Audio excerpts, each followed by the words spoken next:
All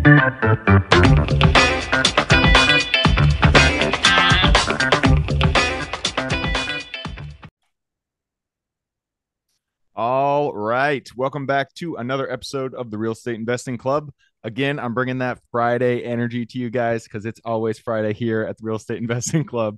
Hope you guys are having a good day. It's a good day for another reason because we got Brandon Cobb on the show with us today from out there in Nashville, Tennessee. Brandon works with HBG Capital. He used to be a device sales manager or rep before getting into real estate. And now they have over $22 million of new development annually in first-time housing and build-to-rent communities. So this is a developer. We can go into those of you who are interested in building new product. This is the podcast for you. I'm super excited to jump into this. Brandon, thanks for hopping on the show. Hey, dude, it's a pleasure to be here. Yeah, in 20 minutes, you're going to learn how to do 22 million development annually. The best 20 minutes you'll ever spend. Ready, set, go. There you go. I told you before we got on here, we always like to start with stories on the show, just to hear kind of how people got to where they are. I'm sure you got a good one. So take us to the beginning of your story in real estate and tell us, how'd you get here? Yeah, we'll make it short and quick. So if you'd asked me 7, 8 years ago that I would be building, inventing new neighborhoods, I'd have looked at you like you had 7 heads. I don't have a story where I worked in some corporate environment for 20 years, hated what I did, and I just had this passion to do entrepreneurship. Not me. I'm not a natural entrepreneur.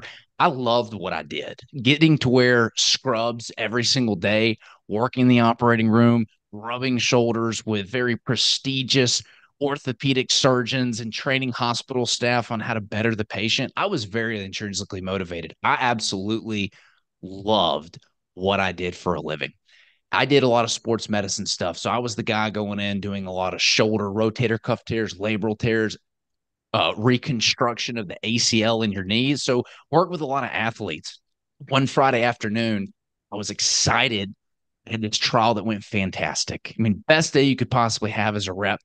Met my boss at Starbucks at 5 o'clock on a Friday afternoon. It was one of those spring times where you could smell the coffee coming in. The sun was shining. I was so happy to go out with a bang that weekend. And he fires me. Thanks, boss. All the sales awards, everything that you would think would keep me safe, the work, the motivation. I mean, I lived, breathed, and ate my work, all for whatever reason. So that's when I learned that nobody was going to look out for my financial well-being but me. You can be as loyal as you want to a company, work as many hours, put in the years, the blood, sweat, and tears. And at the end of the day, it's no hard feelings. That company has to do whatever's best for the company. And for whatever reason, that was letting me go. And so I gave myself a 6-month ultimatum to make a little bit of money by myself as an entrepreneur. And I was forced into it, and I did. And since then, everything has just snowballed from there. Yep. Yeah, man. I was in corporate for a while too, and that is, corporate is, I never like to throw shade at it because it is, it's a good way to make a living. There's plenty of good jobs out there, and if you enjoy it, that's all that matters. But with that said, there is no security in there. Even if you think there is security, even if you think you are indispensable, it's never the case. You can always be let go for whatever reason. A business is a business. Sometimes they make decisions that you don't see yourself. And so that's why we love real estate, because it does give you that cushion to land on if God forbid that does happen to you. So, so you found yourself unemployed, you gave yourself 6 months and you chose real estate. Why did you choose real estate? Well, it was the first thing that took off. So like a lot of young entrepreneurs, I made the mistake because I didn't know any better. I was trying to do 4 or 5 different things. Yeah. I thought I wanted to be the next Tony Robbins. So I had this life coaching business I was trying to get on its feet. I had taken some entrepreneur courses that told me, hey, start with what you know, what you're good at. I had young men reach out to me over the years, asking me how I broke into medical device sales, because that's what they were trying to do. So I was building a course on how to do that. I also really enjoyed figuring out real estate. That was kind of one thing that I had done over the years, that I'd read all these books, never done anything. So I was doing all these things at the same time. And I got a call from somebody from one of those bandit signs that I put up. So I bought all these signs that said like, wow, we buy houses, and I would go and nail them up on I did that poles too. And I never got a deal from bandit signs. Like when I first started, I put them everywhere, and I never got a single deal from bandit signs. People always, they always ask like, how do you get deals now? And I tell them don't do bandit signs, complete waste of time because I never got one. But hey, man, you got Really? some success, so there you go. I was buying containers from China, shipping containers Oh of shit. bandit signs, four, Oh, five, interesting. six, 8,000 at a time. So Wow. we were not messing around. The codes department hated us. I got lots of phone calls from the police. The first one scared the living bejesus out of me. Maybe that's a story for another time, but that's how I got my first real estate deal. The guy called me and he had a home that was getting foreclosed on. I sold all my retirement accounts, all my 401ks, my self-directed accounts. Like I had this plan of being this corporate retire in 25 years, max out your Roth, max out your IRA, set up a SEPA for your kids, your health savings account, every single retirement account that I had set up, these tax efficient accounts. Naively, I just sold and I bought that house, ended up flipping it, making $30,000. And I took all that $30,000. And much like that scene in the Batman movie where the Joker slides down the big pile of money as he's talking to the mafia and then lights it on fire, that was me with marketing dollars. I took that $30,000 and I dumped it into marketing. And that's what allowed this snowball to grow into what it is today. We reinvested back into the company, literally 80, 90% of the profits. The first 2 years, I didn't even pay myself, which don't do that if you're starting out. I went through about $111,000 of my own savings, Oh wow. keeping myself afloat while I built my business. And I just reinvested all the money that I kept making back into the business really for the first 4 years. I had to pay myself $35,000 a year on year 3 and year 4 because I needed to survive after I was completely broke. But that experience taught me what it was like to really own and operate a business. So until you run out of all your own money and you're forced to be more efficient, then you're going to continue to make mistakes. And I was blessed to make those mistakes at a very early age when I did not have a family and I was only looking out for me. Nice.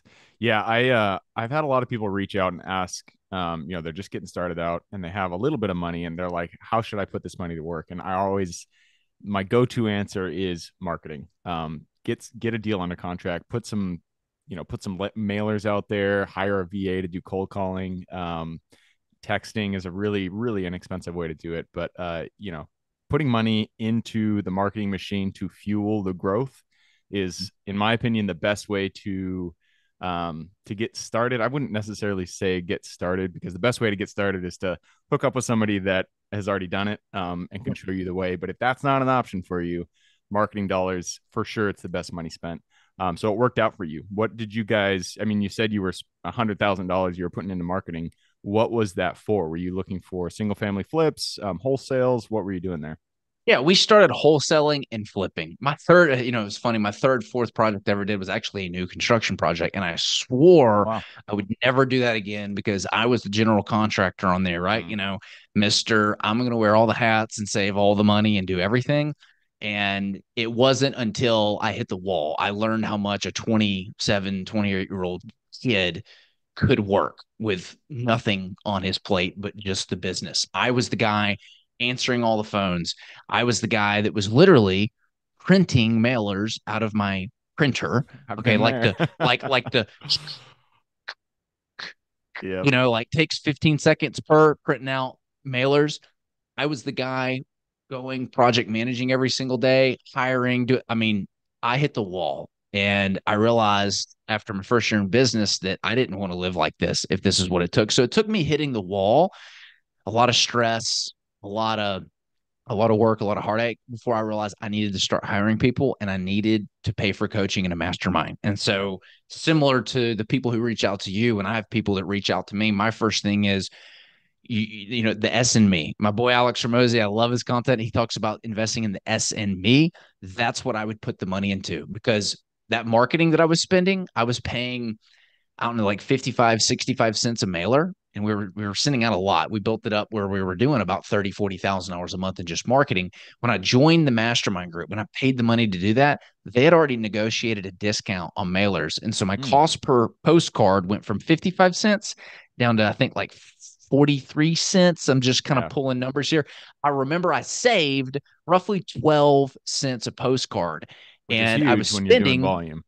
when I'm doing, 40, 50,000 of them a month. And so that I remember that one thing alone saved me like 30 or $40,000 that year, more than paid for the mastermind. And so that was a huge step in getting me on the right track in the right direction. I was now going down the pathway that others had paved rather than me trying to cut through the woods and create my own path.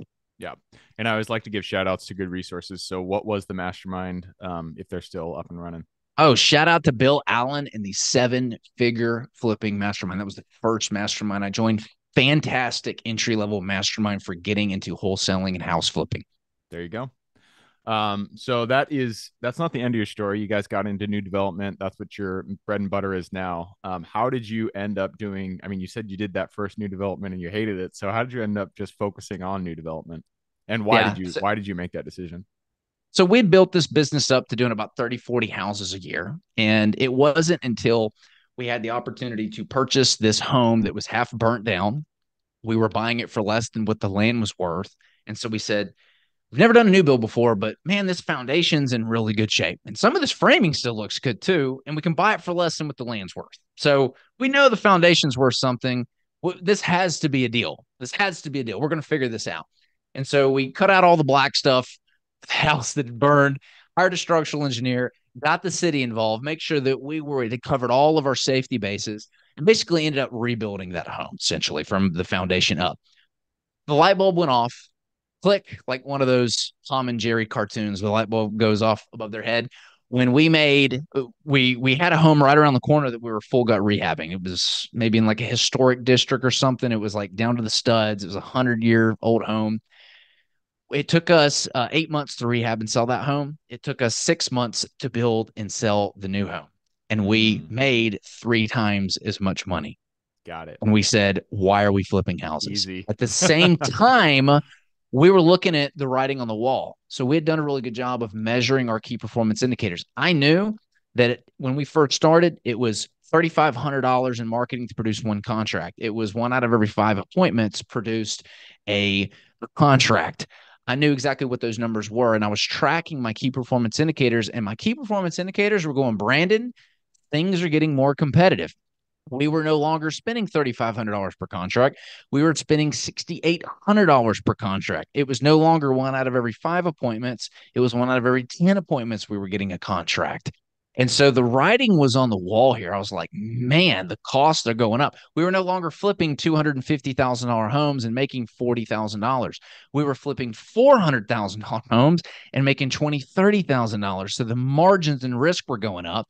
At the same time, we had done this new build and made these nice, handsome, 22% profit margins. And we said, we want to do this now.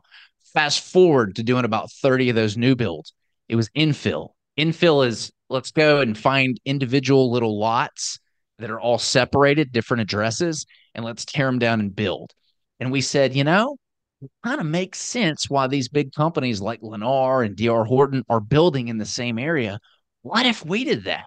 How much easier would it be to send the contractors to the 1 or 2 locations you're building? How easy would it be to get these bulk material purchases because we're building the same house over and over again and ship them to the same area? And so once that happened, we made a huge effort to go and be a partner to the local communities that are approving these developments. We pulled up a chair on the same side of the table and said, look, we want to be an ally here. We don't want to shove anything down your throat. What's lacking in the community? What are the citizens complaining about? What do you guys want to see here? Let's build it together. And we pulled out a map and said, okay, now that we got that out of the way, where do you want density? And so rather than doing this $40,000 per month marketing plan, I got to put that 40 grand in my pocket every month, get rid of it, get rid of the team that was managing that. And now we've got a very laser approach. We might talk to 25 people per year because the value proposition is so strong. When I come to somebody who's got a $400,000 house and in the old business, be like, hey, cash 300, take it or leave it. Instead, I can say, hey, if I could offer you $800,000 for this house, would you be interested? And they go, how are you going to do that? And I say, I'm glad you asked. We're going to put this under contract. I'm going to do all the work to rezone it from 1 house to 80 houses. And once that's done, I'm going to give you $800,000 for your house. And so with this play, aligning with the local communities, adding value to the sellers. It's a win-win for everybody. Literally, there's no other business that is out there that I think adds more value, because we're creating, one, more value for our sellers, number one, value for the city in forever tax revenue that they will receive. We're creating parks. We're giving the city what they want. More taxes mean that they can invest that back into the city, back into the community, make it better. Our investors make money. We help them get on the road to financial independence, financial freedom, and our firm makes money. So it literally is a win-win for everybody. Nice, man. So it's, if I'm understanding you right, you guys look for large lots. Instead of individual builds, you look for a house that's maybe on 5 acres, 2 acres, 5 acres, 10 acres, something like that. And you pay over market value for their house as it stands. And then you build on the lot, subdivide it, put X number of houses on there. Gabe, you hit it on the head, but I'm gonna flip it around. You did B to A, A to B. We don't buy anything until the value is there. So much Okay. like people will buy these houses and renovate it to force appreciate the value, we force appreciate the land before we buy it. And Okay. that's how we Oh, so build you in guys this do large. entitlement. You get it under contract, you do entitlement, and then you put the money on the table once the value's already there. Right, exactly. Gotcha. Huh.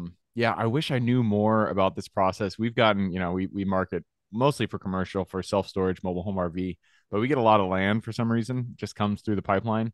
And I've always been interested about new builds. I've never done one. I don't really know the process. For somebody who just gets started, who wants to start building communities like you're doing, what are the kind of the main hurdles that you see people run into? Number one, who, not how, go to the planning commission. You need a good builder and you need a good civil engineer. Your civil engineers, everyone, ask the planning commission or whoever the liaison is, who is the civil engineering firm that I need to be using? That's the number one thing you want to use. If you've never built before, same thing. Who is the builder that I need to be using? Because there's a lot of trust here. I'm not a civil engineer. I'm relying on them to do that. So step one is you put it under contract. You pay the civil engineers $2,000-3,000 to draw a concept plan up. You take that concept plan to the city. You take it to each individual council member. You make sure you've got 50% or more buy-in. If you don't, hey, what do you want to see here? Let's make this a win-win. Once you've got over 50% verbal buy-in, now you can start spending the money with your civil engineer, design the preliminary plat, present that at a hearing, get that approved, take it back, and actually start building out all of the infrastructure, get that approved. And once you've taken it through that whole entitlement process and it goes to the state to get it stamped and approved, then at that point, you're good to go. But your civil engineer is going to be key here. Another person that might be important, and this differs from city to city, this whole entitlement and rezone process, it's a learning experience if you've never done it before. It's going to be a frustrating, very long, arduous learning experience. But if you build your pipeline, I promise you it's worth it. There are city council members or people who used to work for different departments of the city that were involved in this whole process that have realized, hey, I can Consulting. go and work for the developers and I can be their resource. They can pay me to do all this work pushing it through because I came from the other side. I know the exact process. I have relationships with all the people, and they've realized they can make a lot more money working the developers, getting their deals pushed through than they can working for the city. They're called like permit expediters or like entitlement expediters. Ask the city if there's anybody that does that. That would be the other resource I would give somebody. Interesting. So the big, I'm just thinking, the biggest concern when looking at a development site is that it's not going to be approved for what you want it to be approved for, and so you want to put as little money as you can into the deal prior to having a little bit of at least 50%, 50 or 51, 60% confidence that this is going to go through.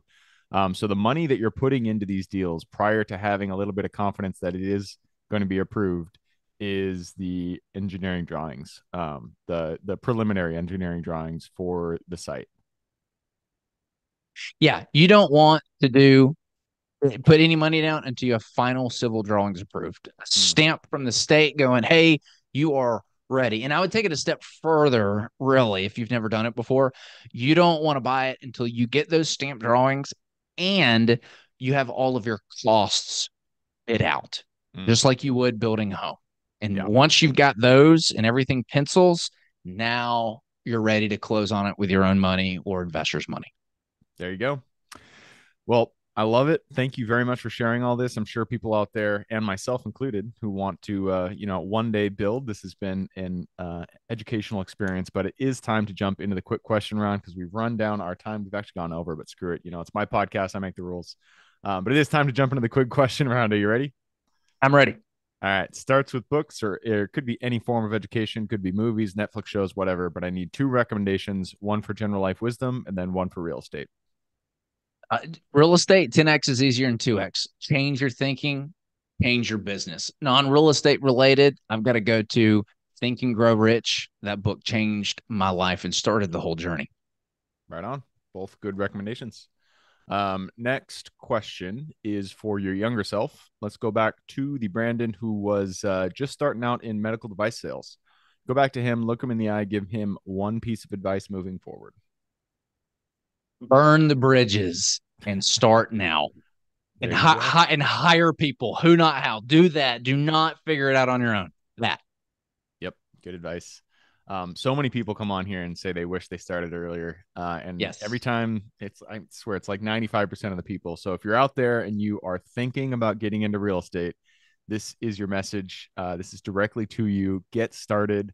Everybody wish they would have started sooner. And so now is the opportunity for you. Just go out there, buy a property, just get something done. Because once you're in, you will wish that you would have done a little earlier. So there you go. Moving us on to the next question. This is about the U.S. It is a big place. There's a lot of opportunity. Give me the single metro. And if you choose Nashville, then give me the single area of Nashville that you are most excited about investing in today. Top 10 cities, you can't go wrong. Follow the money. That's the key. Go where the institutions are, go where the big business, the big corporations are, go where the small businesses are going. I love Nashville, Tennessee, specifically in Nashville, Tennessee. If you're going to invest there in the outskirts where there's affordable housing, affordable housing is the most undersupplied, highest demand real estate niche right now. That's where we want to be. Yep. I like that. Follow the money. That's when I got started investing in mobile home parks. One of the criteria that I used is that it had to be within a 10-mile radius of Walmart because Walmart does the research. They know Yep. where they should put their stores. And so, they got billions of dollars. So if there's a Walmart there, you can be pretty certain that they've invested in an area that they have confidence will at least be growing. So uh, follow the money. That is good advice. That leads us to the next question. This is about finding deals. It all starts with getting in contact with the seller and penning up that purchase agreement. So, what is your favorite way to generate leads and find new deals? Relationships. When you go hyper focused sniper approach in these communities, like what we do, meeting with the planning commission, we identify the specific areas that they're willing to support. So I don't have to go shove something down their throat. And we literally go knock on doors sometimes. If my second would be social media. If you are broadcasting what you're doing, deals find you at that point. And that's kind of where we're headed. We've got to the point where people see what we're doing and we're not having to go find deals anymore. They're being brought to us. Yeah. Yeah. Social media and any form of media that you put out there is it is so under. I mean, it's not underrated. Everybody knows that it works, but at least for me, I didn't realize it until almost a year into when I had started this podcast, and I was like, oh my god, this is actually working. Because it's kind of like a slow build. You start building, and then all of a sudden it gets out there, and then you realize things are coming back to you. Yeah, I didn't realize that was kind of a later realization for me. That leads us to the second to last question. This is about lessons learned. Not every deal we get into goes the way that we expect it. Sometimes a wrench is thrown into the mix and things go a little bit sideways, but that's where we learn our biggest lessons. So, what was a deal that went a little sideways for you? And then what was the lesson you pulled from it? I lost over $1 million buying a piece of land before the city approved it. And I bought it and Oh, then went into all the process of doing everything and realized this was going to cost $1 million more than I thought. oof. Don't ever do that.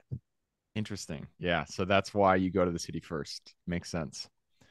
That leads us to the very last question. This is for the listeners. You've given us a lot to think about. I'm sure people want to reach out, get in contact with you. This is a two-parter. Where can they find you? And then what can they expect when they reach out?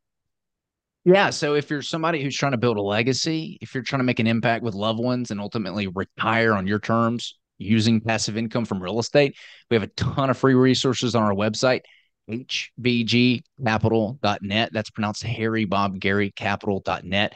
I joked that the .com was stolen from us right before we got it. I've got a free ebook on that website, 100 questions business owners ask before investing. I wrote that book because one of our investors reached out to us. He had a friend who lost all of his investment on a real estate deal and wanted me to help him out. On that call, it became very apparent that this guy was green. He did not know what he was doing, and that's why he lost money. And had he been able to ask the right questions, I'm 100% confident he would not have lost his money. Questions unlock the answers that we need to make better informed investment decisions. So, no matter what you're doing, if you go on our website, hbgcapital.net, and grab that book, write down those questions, or you can keep the book and use it. That will help you to make more informed investment decisions. We also have our own podcast called Recession Resistant Real Estate Radio. You're more than welcome to go and check that out. Tons of free resources there. And if you're interested and you read some stuff and you say, hey, I want to learn more and take the next step, then you can book a call on our calendar on our website and you get me. So it's a one-on-one with me, and we're here to dive into what you're trying to build and how we might be able to help. There you go. I will put those links in the show notes. So if y'all want to reach out, just click the little more in the description. It'll pull down that full description, and in there you can find the links. All right, Brandon, that wraps it up, man. Thank you very much for hopping on the show. Dude, it's been an absolute pleasure and an honor. Thank you for having me. Absolutely. For everybody who's here with us today, thank you guys for showing up. You are the reason we do this. So if you guys have any questions, reach out to me, Gabe at therealestateinvestingclub.com. If you want to support the show, just leave us a review. Other than that, I hope you guys have a great week. Keep rocking real estate, and I look forward to seeing you on the next episode.